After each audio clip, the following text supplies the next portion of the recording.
Sejam todos bem-vindos à nossa Casa dos Humildes virtual. Hoje, como todo domingo, vamos fazer o estudo do Evangelho com o nosso palestrante, Eri Lopes, nosso amigo já da nossa casa, já vem apresentando algumas palestras com o Bruno, e hoje Eli, que é de São Paulo, né? Criador e o responsável pelo site Luz Espírita. Seja muito bem-vindo, mais uma vez, à Casa dos Humildes virtual. Hoje o tema será: sou espírita, e daí? O que fazer com o espiritismo? Esse é o nosso tema, o tema que vai ser trabalhado na tarde de hoje, né? Com o Eri. Mas, como todos já sabem, ou quem não sabe, está acessando pela primeira vez, todo trabalho nosso começa com uma prece. E agora nós vamos fazer a nossa prece. Agradecer a Deus, a espiritualidade amiga, a doutor Bezerra de Menezes, nosso mentor espiritual, protetor de nossa casa, que nos acolha, que nos instrua, intua, e mais esse trabalho que vai ser realizado nesta tarde com o nosso amigo Eri, não é? Maria de Nazaré, nosso mestre e amigo Jesus, todos presentes neste trabalho maravilhoso de acolhimento aos nossos amigos, nossos encarnados e desencarnados. Então, com o coração cheio de amor e esperança, eu passo a palavra a Eri Lopes, com um abraço virtual de todos que fazem a Casa dos Humildes. Mais uma vez, seja muito bem-vindo. Muito obrigado, Ana Paula, também ao Afrânio, que está nos trabalhos técnicos aí, propiciando aí essa realização, e a todos, enfim, da Casa dos Humildes de Recife, Pernambuco. É uma honra participar desse trabalho. E espero contribuir com reflexões úteis aí para todos nós a respeito desse tema que diz respeito à prática espírita, né? Então, prática espírita. Espírita de quê, né? O adjetivo espírita aqui é colocado em referência ao espiritismo, ou seja, a doutrina espírita, a doutrina codificada por Allan Kardec, que é também uma revelação espiritual trazida para o mundo na intenção de contribuir com o nosso desenvolvimento espiritual. O espiritismo, vamos fazer uma apresentação simples, né? Como eu disse, é uma doutrina codificada. Em algum momento da história foi preparado para que os espíritos pudessem contribuir com a humanidade, nos ensinando coisas de ordem moral, de natureza moral, ensinando virtudes e também ensinamentos técnicos da vida dos espíritos do mundo espiritual, né? Tudo isso, inclusive, preparado e organizado e comandado por Jesus. Nós temos no Evangelho a boa nova de Jesus, fazendo aí a preparação para o surgimento do Paráclito, né? O Consolador, que viria, então, para complementar o ensino de Jesus, ratificar o que ele disse e também ensinar coisas novas, né?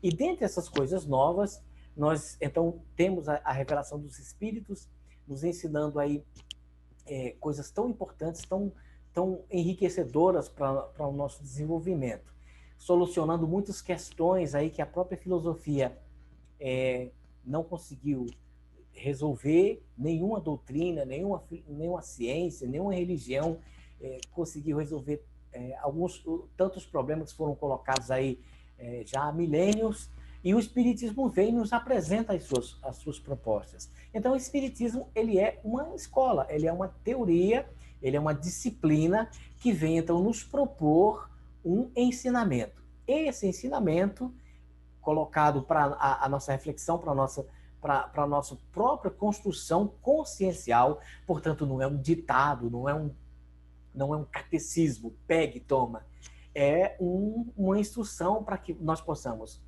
absorver, compreender.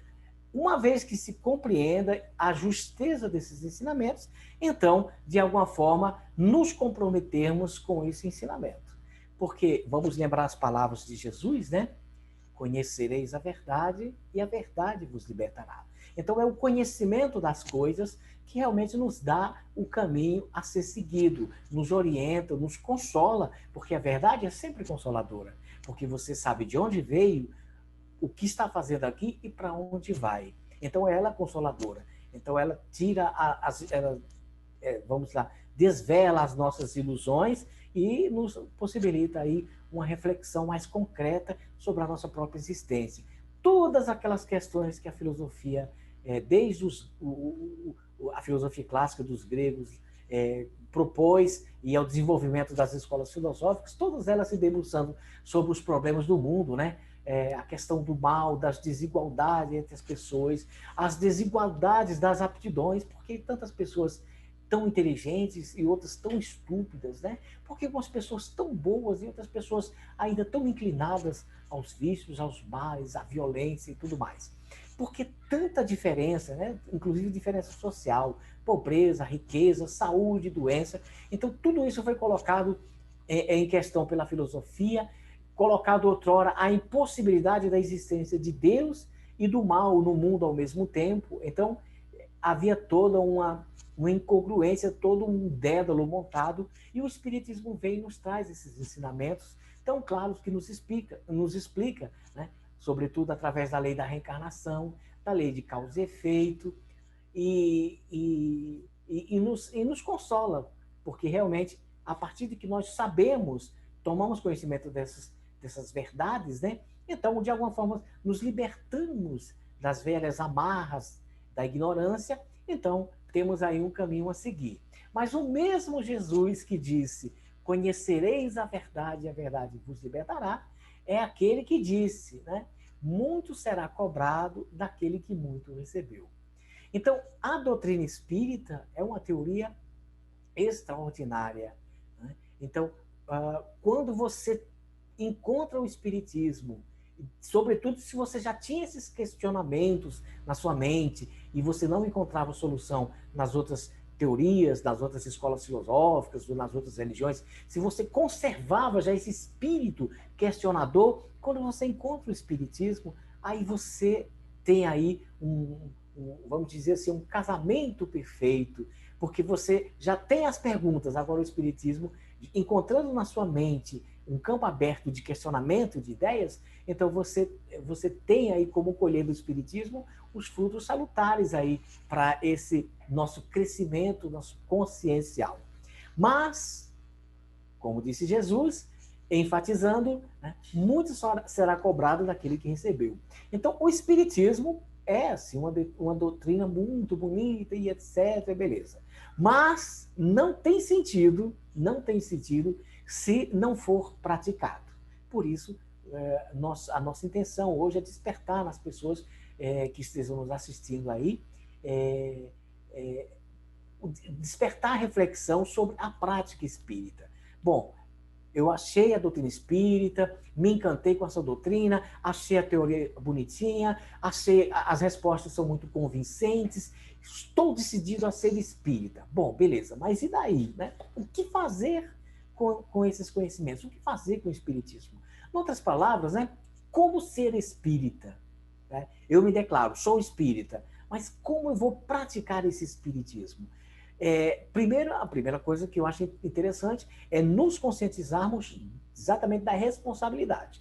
Muito será cobrado daquele que recebeu desse Jesus, porque o conhecimento, todos dizem, né, é uma frase muito comum, embora dita em diversas frases diferentes, mas conhecimento é poder, mas também é responsabilidade. Todo poder vem acompanhado de uma responsabilidade. Se você tem o poder, se você tem a capacidade, se você tem os meios para exercer o seu livre-arbítrio, as suas potencialidades, você também tem o dever, o compromisso de bem dirigir essas potências que você já tem desenvolvido em você. Então, é preciso executar. Não se pode pensar no espiritismo guardado, né? Acumulado na nossa mente, guardado no nosso coração e enclausurado em nós.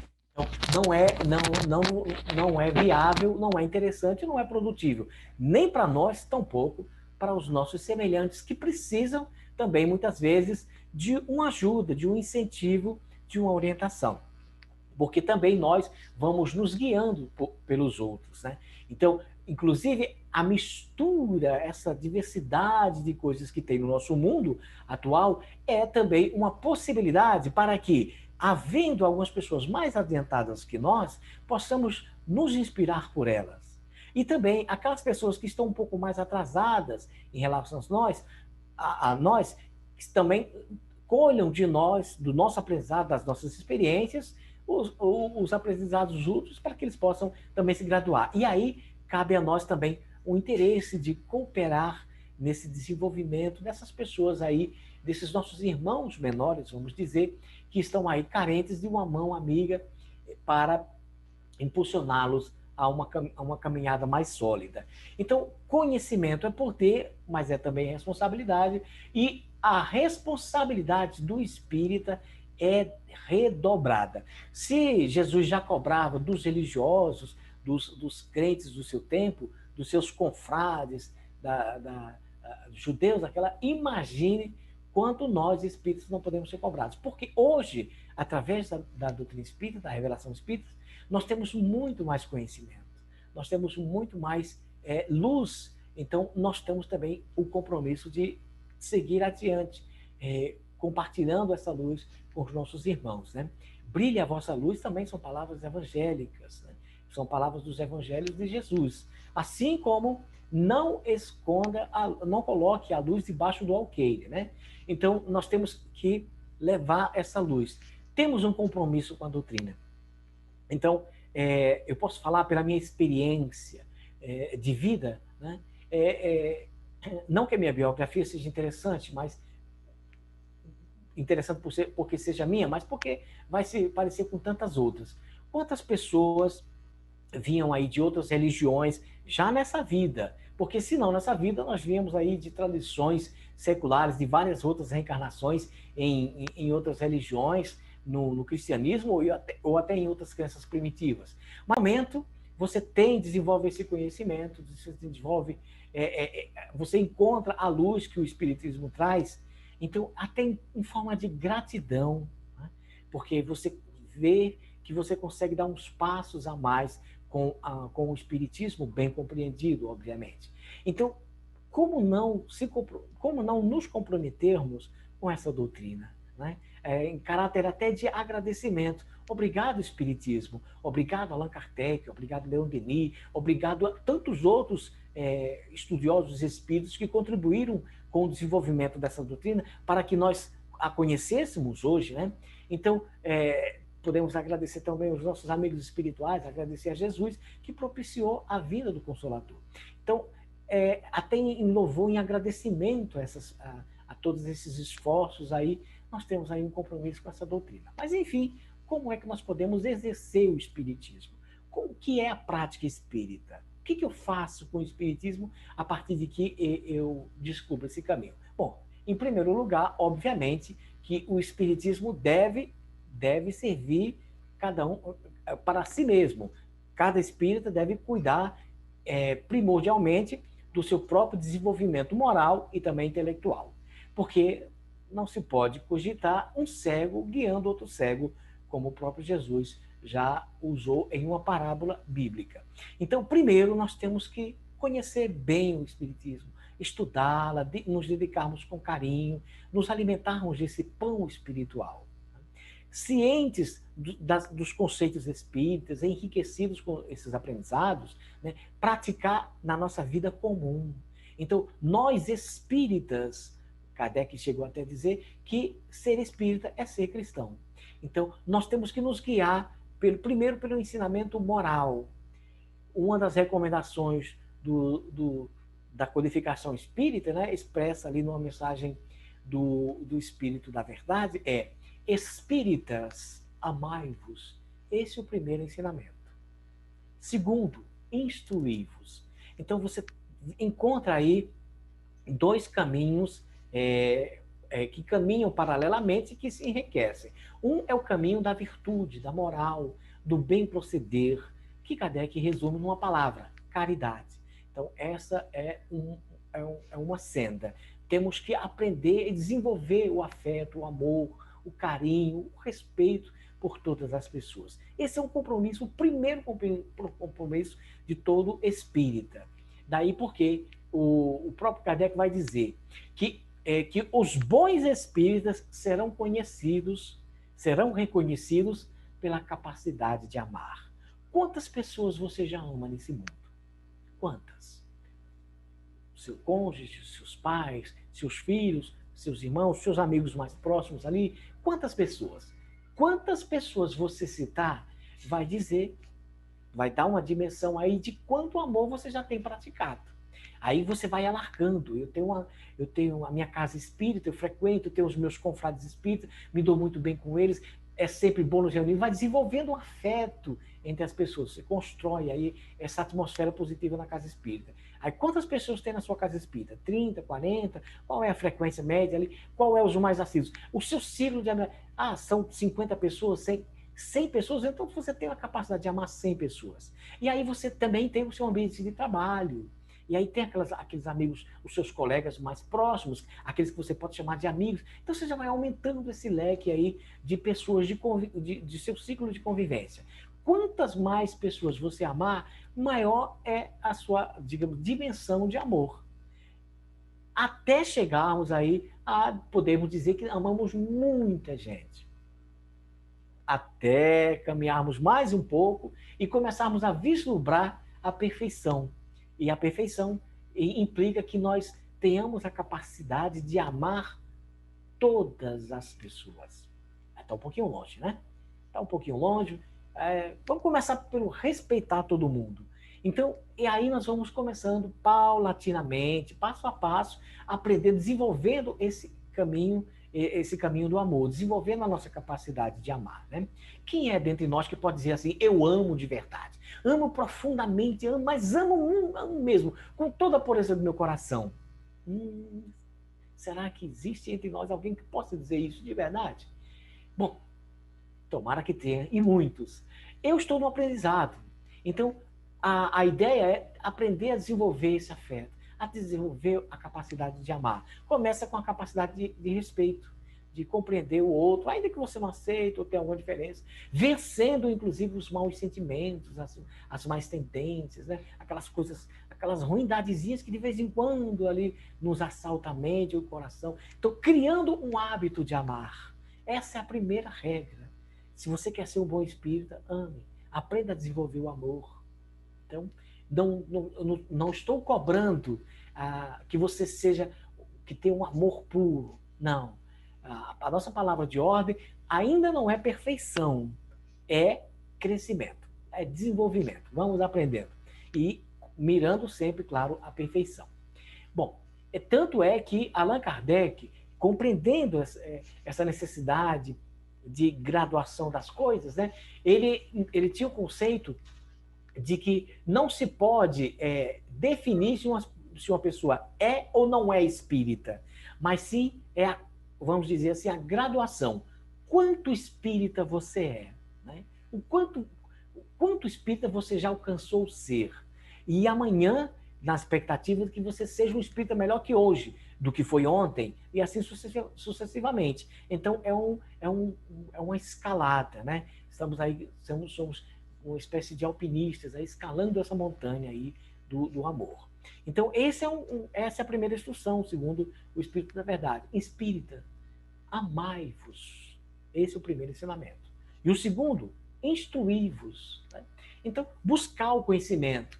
Porque para você amar de verdade, para você desenvolver o amor com toda a pureza, ou caminhando para a pureza, né? Aperfeiçoando cada vez mais o amor, você precisa ter o conhecimento, você precisa ter, então, ter uma ideia, conhecer, ter na sua mente a compreensão do que seja o bem e o mal. Então, ter um conhecimento técnico nos ajuda a fortalecer também os sentimentos de amor, sobretudo.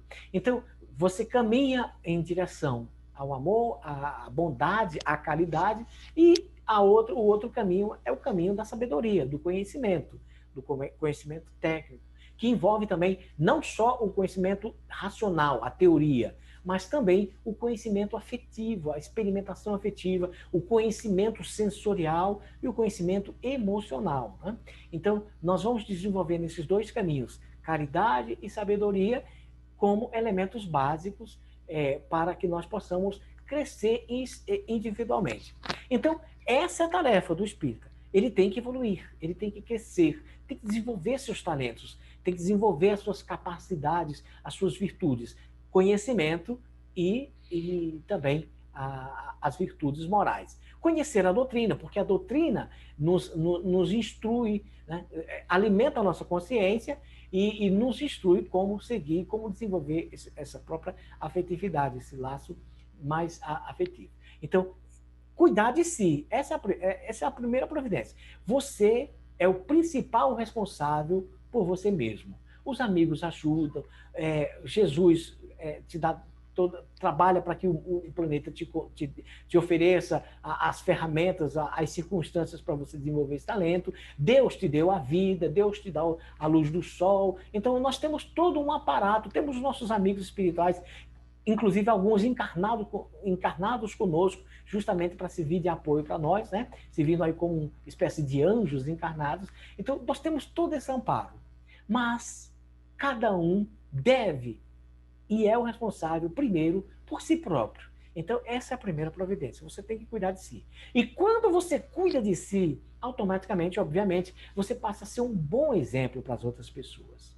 E é legal, é muito gostoso de ouvir, por exemplo, quando num decorrer de tantos anos, alguém passa a reconhecer, olha, como você mudou, que bom, olha, eu sinto uma mudança em você. Você era uma pessoa assim, assim, assim, e agora você é mais serena, mais calma, mais paciente, mais amorosa. Isso é muito bom, né?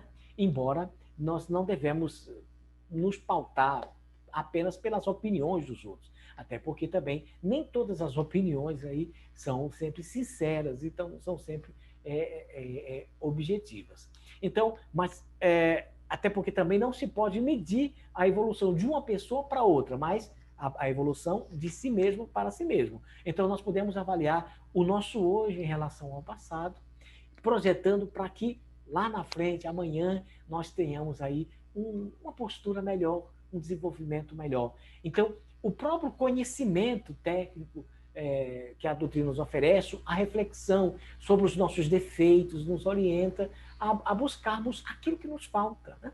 Então, temos o exemplo do Espírito Santo Agostinho, quando interrogado, né? Mas como fazer, como evoluir, né? Como é que eu posso melhorar a mim mesmo? E o Santo Agostinho vai dizer, né? Conhece-te a ti mesmo, já era um ensinamento dos gregos antigos, né? Do sábio da antiguidade, que era o Sócrates, né? Então, conhece-te a ti mesmo. Mas conhecer a si mesmo é o quê, afinal de contas? É você fazer uma reflexão sobre as suas ações, sobre os seus sentimentos, sobre os pensamentos, sobre os seus desejos, e você fazer uma reflexão. Essas coisas são boas? É tudo que eu posso dar de melhor? Elas não poderiam ser melhores? Isso não está prejudicando alguém? E aí vem o ensinamento do Cristo, né? Não faça aos outros o que não gostariam que te fizessem, mas faça aos outros aquilo que você gostaria que te fizessem. Então, essa é a regra, essa é a métrica, essa é a régua para você medir se aquilo que você faz é bom. Coloque-se no lugar do outro, no ambiente que está ao teu redor e coloca as tuas próprias ações no papel de outro. Se outra pessoa estivesse fazendo aquilo que você está fazendo, você elogiaria, você censuraria? Qual é o seu entendimento sobre isso? Esses são os ensinamentos. Cuidar de si, né? Então, é uma forma, primeiro, individual. Agora, depois, né? Como não querer, como não desenvolver dentro de si um certo ardor missionário, no sentido de contribuir com os outros, né? Então, até porque é o outro, é o trato social, é o relacionamento com o outro que serve de laboratório, que serve de experimentação, que serve de oficina para que eu desenvolva as minhas próprias capacidades. Eu só vou saber se eu sou bom, se eu sou paciente, se eu sou uma pessoa amorosa, se eu entrar em contato com as outras pessoas, inclusive, digamos assim, um contato não muito amistoso. Então, eu tenho que passar pelas provas, pelos desafios de pessoas impacientes, pessoas rancorosas, pessoas vaidosas, orgulhosas, invejosas, para que eu possa desenvolver a capacidade, digamos, de suportar essas perseguições, essas suscetibilidades nas outras pessoas. Então, esse trato, esse convívio social, com a mescla de pessoas, né? Com pessoas, vamos dizer assim, inferiorizadas em relação a nós, será que eu tenho a capacidade de ter paciência, de compreensão com essas pessoas? E também, quando eu encontro alguém mais adiantado do que eu, qual é a minha postura com ele? É uma postura de respeito e de interesse, de buscar uma inspiração? Ou é de inveja? Ou é de um certo ciúmes? Né? Então, qual é a minha postura em relação a esse trás e frente, esse estado primitivo e esse estado avançado? Então, todas essas experimentações que nós temos na nossa vida são para isso mesmo. De forma sistemática, vamos dizer assim, uma vez que, digamos, eu estou cuidando muito bem de mim, agora vou pensar numa prática espírita mais coletivizada, né? Pensando, inclusive, numa prática institucionalizada, como numa casa espírita. Então, qual é a postura do espírita? Digamos, eu estou muito bem, estou bem encaminhado em relação a mim mesmo. Estou estudando os meus erros, estou estudando as minhas potencialidades e estou desenvolvendo as minhas capacidades. Mas eu quero fazer mais. Agora eu quero pensar no outro, eu quero ajudar, eu quero participar de uma casa espírita, etc. Então aí nós temos também um campo aberto, porque também é de nosso interesse que as outras pessoas também cresçam, desenvolvam, porque aí essa coletividade, a sociedade em si evoluindo, nós vamos ter um convívio melhor entre nós vamos ter um mundo mais pacífico, mais bondoso, mais caridoso e etc. Então, na prece, né, do Pai Nosso, tem aquela frase muito significativa, né?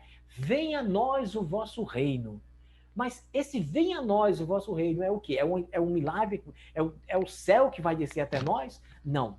É a construção desse reino. Então, venha a nós o vosso reino, e esse reino que nós estamos falando é a lei de Deus, vamos dizer assim. Temos que trazer para o nosso mundo as coisas de Deus, as regras de Deus, os ensinamentos de Deus, trazer para o nosso mundo. E aí nós vamos construindo uma atmosfera melhor. Então nós temos todo um campo aberto. Temos aí algumas casas, muitas casas espíritas aí ao nosso redor, né? Quem não tem uma casa espírita física, ou já tem, por exemplo, a internet, que aí supre essa necessidade. Nós sabemos que tem muitas pessoas que, de repente, moram numa cidade, ou numa vila, ou até mesmo no campo, e não tem uma casa espírita à disposição, ou moram no exterior também, não tem uma casa espírita próxima. Nós temos hoje a internet, né? Que abre as portas para nós. Você pode assistir uma boa palestra, você pode entrar em contato com as pessoas, tem inclusive casas espíritas que dão atendimento virtual, à distância, conversam, tem várias pessoas aí que fazem trabalhos interessantíssimos em termos de atendimento fraterno. Então, hoje tem toda uma possibilidade de comunicação. E entrosamento entre pessoas. Então, de repente, você tem um talento, você, de repente, gosta de cantar e canta bem, toca bem. Por que não espalhar ao mundo, através da música, da sua arte, a espiritualidade? Falar de reencarnação, falar da beleza da vida, falar da beleza do mundo espiritual, da beleza de outros planetas, de outros colônias espirituais e etc., de outras possibilidades. É uma forma de divulgar a doutrina. O outro tem talento cênico, né? Então, teatro, filmes, produções, tudo isso está ao nosso alcance. Algumas pessoas têm o dom da oratória, da fala, ou da poesia, escreve. Por que não escrever? Por que não divulgar? Por que não encher a internet aí de ensinamentos bons e positivos? São todas práticas espíritas muito importantes. É claro que também tem... É interessante observar uma certa tentação que nós temos de exteriorizar a prática religiosa, digamos assim, né? Porque aí, como eu disse, quem não foi religioso, quem não foi de outras religiões, ainda nessa encarnação, né? Nessa mesma encarnação, né? Porque é provável que aí um ou outro já tenha nascido numa casa espírita e desde criança já tenha sido iniciado no kardecismo, então tenha tido a felicidade aí de ter um lar bem estruturado e colocado ali à disposição toda uma escola aí prontinha para desenvolver o conhecimento espírita. Mas muitas pessoas, né, vieram de outras religiões ainda nessa encarnação. Mas mesmo que você não tenha tido a experiência de ter sido religioso de uma outra denominação, nessa encarnação, com certeza foi em vidas passadas. Então, todos nós trazemos aí de séculos e séculos, de tantas reencarnações que nós já tivemos, em religiões das mais diversas possíveis, inclusive algumas com comportamentos muito primitivos, né? Todas essas religiões, elas têm desenvolver alguma cultura de exteriorizar a fé, exteriorizar o culto, ou exteriorizar, por exemplo, o compromisso. Então, muitas crenças desenvolveram aí rituais, né? Por exemplo, o batismo, ou rituais de inicialização, e etc.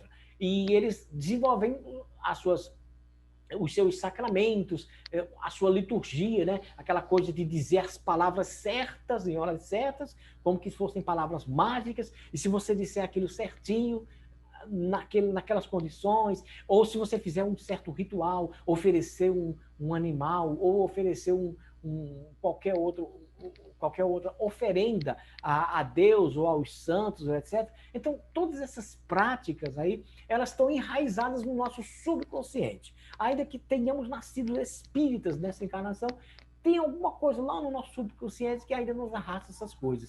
E algumas pessoas têm uma certa tendência de querer preencher essa vida com algum culto, com algum ritual, alguma coisa do tipo. E fazem, então, desenvolvem aí as suas 1001 ideias. E querem, de alguma forma, trazer isso para o espiritismo, né? Essa espécie de, que não deixa de ser uma espécie de, perdão, sincretismo. Então, todo esse aparato exterior, ele é inócuo, ele é infrutífero, porque os espíritos superiores não tiram proveito nenhum disso.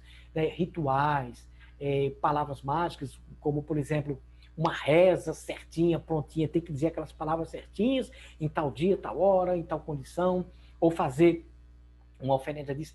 Essas coisas exteriores, elas não têm significado. E acabam tomando muito espaço, né? Então, aqui, perdão, vamos, não deixa de ser uma crítica, né? Mas, infelizmente, é a realidade.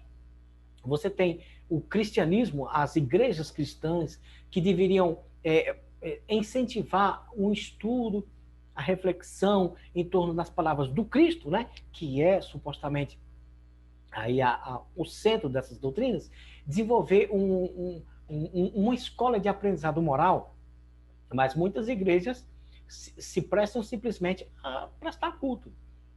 Então, eles fazem lá o louvor, eles fazem lá os rituais, que não faz sentido algum. Então, nós temos uma prática espírita a ser desenvolvida, e essa prática, como eu disse, tem essa tentação de exteriorizar, criar rituais, até com um certo sincretismo, mas a prática espírita, ela é comportamental, acima de tudo, né? Então, buscarmos esse conhecimento, buscarmos desenvolver o afeto e nos engajar na seara do Cristo, porque o próprio Jesus, ele veio trazer também esse ardor, esse fogo missionário e deixar um pouquinho em nós. Várias vezes nós vamos encontrar o Cristo se referindo a esse compromisso que nós temos, né? Quem quiser me seguir, pegue a sua cruz e siga em frente, né? Aquele que não colocar a mão no arado, ou se colocar a mão no arado e olhar para trás, esse não é digno do reino do céu, né? Então, tem todo um compromisso, tem todo um desenvolvimento a ser seguido, sob pena de omissão. Então, vamos ver o que aconteceria, ou o que pode acontecer com aquele que recebeu o conhecimento, recebeu os talentos e enterrou esses talentos, segundo a parábola do Cristo, né? Vamos dizer, você recebeu todo esse conhecimento, mas não assumiu, né? Não se preocupou com a sua doutrina, ou não teve o cuidado de cuidar de si, de contribuir com o seu meio ao redor. Então, você teve toda essa oportunidade. Você será cobrado. Todos nós seremos cobrados, né? Então, nós recebemos os talentos, recebemos as oportunidades e seremos cobrados por isso. Nós sabemos que tem aí as mensagens espirituais são fartas em nos dizer que há todo um número de espíritas pedindo para reencarnar, pedindo para nascer e poder desenvolver os seus talentos, desenvolver o seu aprendizado. Então, nós podemos perder oportunidades de crescimento, né? Então, a prática espírita, ela envolve esse compromisso que todos nós temos, primeiro consigo mesmo e depois com a própria doutrina, com os nossos irmãos, com os nossos espirituais. Como eu disse, o reino de Deus não vai cair do céu. Ele precisa ser construído aqui entre nós. Então, temos que nos fortalecer, ajudar os outros. Como eu disse, diferenciando das tradições religiosas convencionais, o espiritismo não trabalha com culto, com rituais, sacramentos, com a liturgia, com palavras mágicas, com fórmulas, nada disso. Agora, tem um elemento aí que é tipo de todas as crenças, né, de todas as religiões, e essa sim faz parte da prática espírita, não porque Allan Kardec disse, não porque Jesus disse, não porque um e outro falou que tem que ser assim, não porque é Deus que quer, não.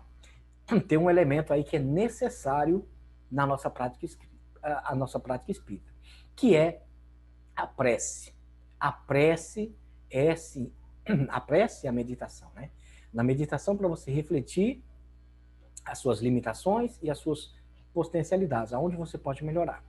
E a prece para desenvolver as potências espirituais, inclusive as potências magnéticas, né? Então, a codificação espírita diz que há uma hierarquia no mundo espiritual. Os espíritos mais adiantados, eles são mais poderosos em relação aos outros. Eles têm capacidade, inclusive, de interditar os espaços.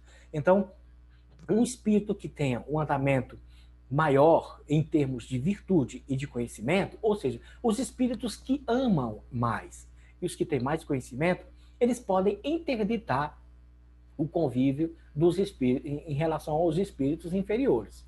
Então, no mundo espiritual, ao contrário daqui, nesse mundo, onde muitas vezes é a lei do mais forte, a lei da selva, né? Aquele que tem mais força, aquele que tem mais poder, aquele que tem mais dinheiro, ou aquele que tem mais influência, ou outra característica física, humana e terrena, né? Então, coisas materiais, diferente dessa natureza, no plano espiritual, os espíritos mais poderosos são aqueles que amam mais e aqueles que têm mais conhecimento. Então, e esse amor e esse conhecimento desenvolve uma coisa chamada força espiritual, que também algumas vezes é chamada de força magnética. Então, muitas vezes nós vamos encontrar exemplos no próprio evangelho, né? Jesus afastando os maus espíritos. Afastando como? Com o seu poder, com a sua irradiação física. É física, sim. Então, o nosso perispírito, que é o nosso corpo espiritual, ele também tem uma camada, vamos dizer assim, ele tem um corpo magnético, ele tem uma força de radiação magnética. Quanto mais evoluído eu seja, ou seja, quanto mais amor, quanto mais capacidade de amar e quanto mais conhecimento eu tiver, mais domínio sobre eu mesmo, então maior será o meu poder de irradiação. Então eu vou poder irradiar uma força maior. Essa irradiação, inclusive, ela é determinante para aqueles espíritos que muitas vezes têm um poder de cura. Então é a cura magnética, é a cura espiritual.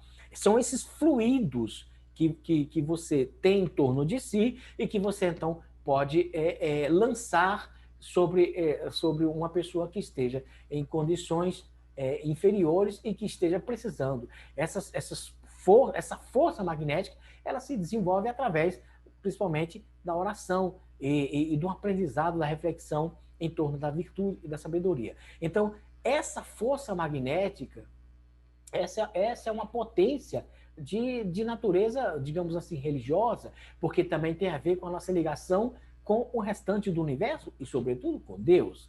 Então, essa capacidade, esse desenvolvimento, essa força magnética, nós adquirimos também pelo próprio exercício do amor, do conhecimento e também da prece. Então, não à toa, Kardec vai colocar ali a lei de adoração, que é a lei de conversar com Deus, né? Adoração, na verdade, é conversar com Deus. Não é bajulação, porque Deus não precisa da nossa bajulação. Nós é que precisamos amar a Deus e manifestar o nosso amor. Então, essa lei de adoração é a primeira das leis morais. Está lá no Livro dos Espíritos, né? A lei de adoração colocada como a primeira lei, a lei natural. É uma lei, vamos dizer assim, é uma ordem. Nós devíamos entender a lei não no sentido de uma ordem, você tem que fazer isso, não. Mas a lei no sentido de instrução. Olha, se você fizer isso, o resultado será esse. Então, a prática espírita, ela nos convida à prece, ao poder da oração. Então, muitas vezes, nós temos a vontade de ajudar as outras pessoas. Que bom se eu pudesse fazer uma palestra espírita no meu ambiente de trabalho, porque lá tem muitas pessoas ainda que estão materializadas, com a mente ainda muito fechada para as coisas espirituais. Mas às vezes não tem esse ambiente. Que bom se eu pudesse fazer isso na minha escola, eu tenho os meus alunos, os meus colegas lá, também não tem abertura. Que bom que eu pudesse fazer isso na minha família, né? Mas muitas vezes algumas pessoas são espíritas de maneira isolada numa casa. Às vezes o pai, ou a mãe, ou a mulher, ou o marido, ou ninguém mais é espírita, vai fazer o evangelho sozinho. Então, muitas vezes você não tem um ambiente nem na sua própria casa para falar de espiritismo. Então, muitas pessoas estão fechadas. Eu tenho um amigo que eu amo, uma pessoa extraordinária, maravilhosa, mas ela não tem um conhecimento espiritual e ela muitas vezes até tem uma aversão a Deus e é ateia e desenvolve um ateísmo, etc.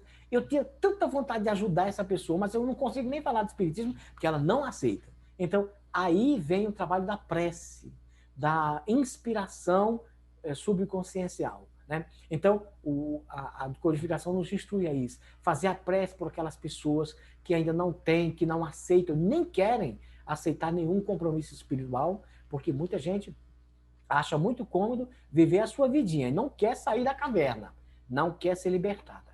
Então, prefere aquele mundo lá, prefere o seu mundinho lá, o mundo da bebida, ou da droga, ou da banalidade, qualquer coisa que seja. Então, algumas pessoas realmente não querem essa liberdade, não querem essa libertação, né? Elas querem libertinagem.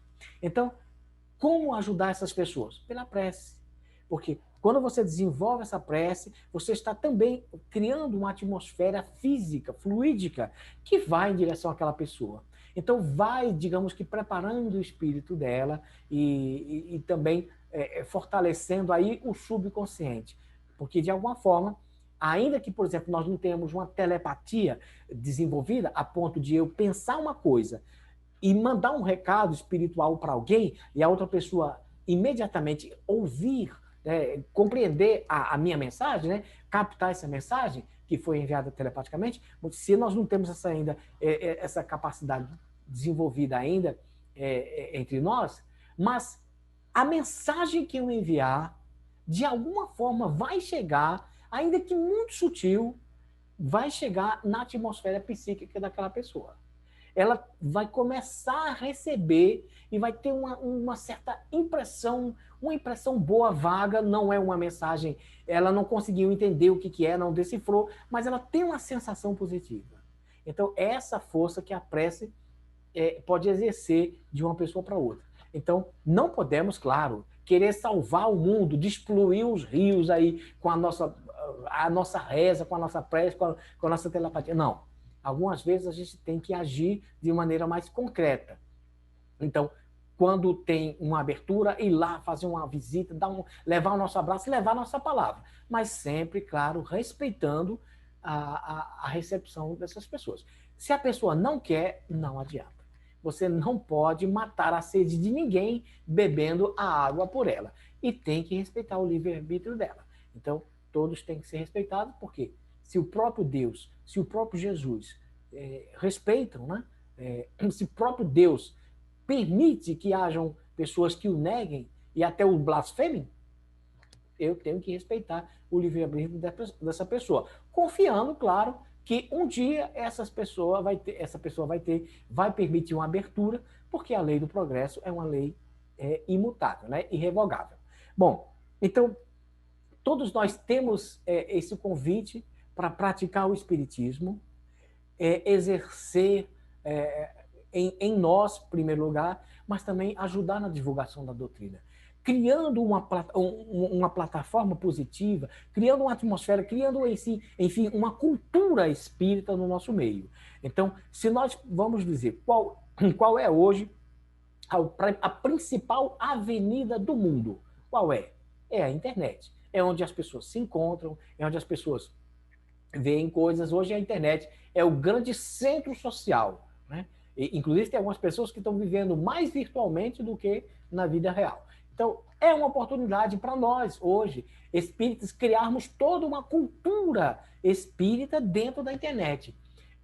Vamos dizer assim, massificar mesmo, mostrar, criar presença, ganhar presença na internet, marcar nosso território, porque os outros também estão marcando. Então, você tem aí diversos ativistas aí criando seus canais e fazendo suas propagandas, e com muito entusiasmo, com muito dinamismo, né, com muita competência. Então, nós, espíritas, temos também que ser mais dinâmicos, mais competentes, marcar nosso território e criar uma cultura, ganhar um espaço na internet, já que é o encontro, sobretudo, dos jovens, né, que são sempre a esperança, né, para os novos tempos. Então, nós temos que criar essa cultura espiritualista e espírita, basicamente, dentro da internet.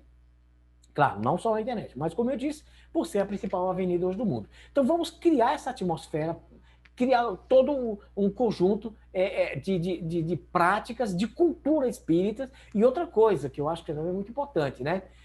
Também não dá ibope, não dá audiência e nem consumir ideias materialistas, como, infelizmente, a gente vê muita gente, muitos confrades nossos, que são espíritas na casa espírita, ou são espíritas durante o evangelho, mas aí depois vão lá curtir e dar audiência para outras banalidades. Então, eu não estou dizendo que seja o caso de nós abandonarmos o mundo, nos enclausurarmos numa bolha, não. Mas criarmos uma atmosfera mais espiritualista. E a partir que você cria toda uma cultura espiritualista, você acaba influenciando mais as outras pessoas. Allan Kardec chegou a dizer que a maioria das pessoas que nós chamamos de pessoas más, né? As pessoas más, as pessoas atrasadas, as pessoas mais primitivas, a maioria dessas pessoas, segundo Allan Kardec, ela não é necessariamente má, ela só é mal influenciada. Então, se você tirar toda essa cultura negativa no entorno delas e oferecer alguma coisa melhor, essas pessoas, essa grande maioria, segundo Allan Kardec, ela vai entender para essas coisas boas. Sobretudo, se nós mostrarmos com clareza as maravilhas que a doutrina nos ensina. Então, nós temos que ser otimistas, porque o espiritismo é todo otimista. Nós estamos falando de mundos novos, muitas formas de vidas melhores. Nós estamos falando de coisas extraordinariamente superiores àquilo que nos dê prazer aqui na nossa vida terrena, né? Então, obviamente que para muitas pessoas fica difícil você falar em coisas que para elas parecem mais abstratas, enquanto elas preferem as coisas mais palpáveis, né?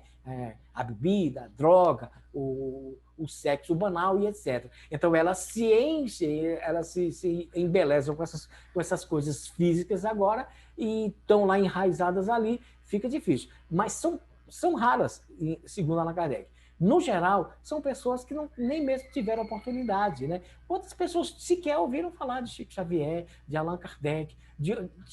Quantas pessoas, se tivessem tido uma explicação sobre a lei de reencarnação, sobre a lei de causa e efeito, tivesse uma aula de espiritismo, quantas mentes nós não poderíamos abrir se nós tivéssemos desenvolvido uma cultura espiritualista? Você vê que quando muitas vezes sai um filme que tem uma temática espiritualista, ela acaba encantando muita gente, ou mesmo uma novela. Então, imagina a força de uma música, imagina a força de um filme, um trabalho artístico mais expressivo que fale de espiritualidade. Todos esses talentos aí podem ser utilizados na divulgação da doutrina. A ideia é essa, é nós criarmos uma atmosfera espiritualista e conseguir aí penetrar nesses corações mais endurecidos. Então, eu espero que todos vocês, espíritas, exerçam um pouco mais de compromisso com a doutrina, se prontifique, vejam no que você pode ajudar, apresente-se na casa espírita, procure amigos, faça amizades, entre numa atmosfera positiva. Nós temos, mesmo no Facebook, no WhatsApp, quantos grupos, né, de discussão sobre espiritismo, onde você pode falar, onde você pode ouvir, você pode trocar ideia, você pode questionar, você pode perguntar. Então, essa troca de ideia, tudo isso alimenta, né? Tudo isso nos incentiva, então nos motiva. Quando você se sente acompanhado, né, tem uma força maior. Então, todos nós somos convidados a fazer parte dessa nova era de prática espírita, porque precisa mais. Tudo que foi feito até agora ainda foi pouco, porque o espiritismo está muito ainda aquém das suas potencialidades. Nós precisamos ganhar terreno, ganhar força e desenvolver essa cultura essa cultura espiritualista. Então, um grande abraço a todos, obrigado pela oportunidade e deixar o convite aberto para que as pessoas possam, quem quiser se interessar também pelos trabalhos do nosso site, do Portal Luz Espírita. Então, nós temos vários trabalhos lá e estamos sempre dispostos a receber novos confrades, novos colaboradores. Um grande abraço e, mais uma vez, obrigado pela oportunidade. Nós que agradecemos, Eri, maravilhoso abrir, não é? Trazer, mostrar como o espiritismo está no nosso dia a dia e como nós podemos difundi-lo, não é? Propagá-lo sem essa questão, não é? De viver na caverna, como você diz, né? Colocar no mundo de uma forma natural no nosso dia a dia, porque é nossa vida, não é verdade?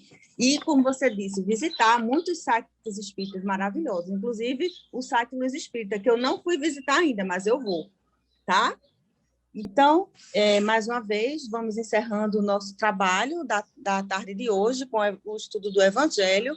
Eu vou pedir para que nós todos nos concentremos, juntamos os nossos corações, os nossos pensamentos, para que nós possamos fazer a nossa prece final de agradecimento a esse trabalho maravilhoso, a essas palavras recebidas, que elas tenham tocado o nosso coração, tanto a nós, encarnados, como aos nossos amigos desencarnados que puderam participar. Agradecendo ao nosso mestre amigo Jesus por tudo que tem nos proporcionado, né, que está sempre conosco, Maria de Nazaré e toda a equipe espiritual que nos auxiliou. Assim, agradecemos também por todos aqueles que precisam de saúde, serenidade e esperança, que possam receber nossas vibrações de muito amor. Desta forma, encerramos o nosso trabalho na tarde de hoje, agradecendo mais uma vez a Eri, não é? E também agradecendo esse trabalho que tem feito de divulgação da doutrina. Muita paz.